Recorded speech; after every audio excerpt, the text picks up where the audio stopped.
Ano ang mensahe sa iyo ng Diyos? Si Jehovah. Basahin natin ang Isaiah 41:10.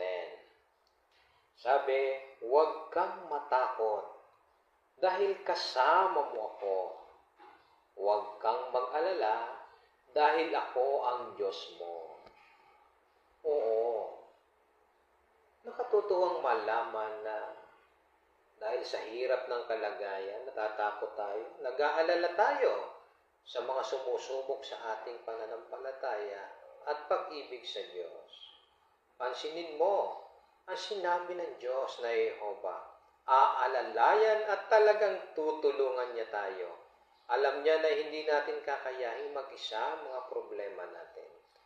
Kaya, lumapit ka sa Diyos na Jehovah sa panalangin at ibuhos sa Kanya ang iyong mga nadarama. Titiyakin niya, tutulungan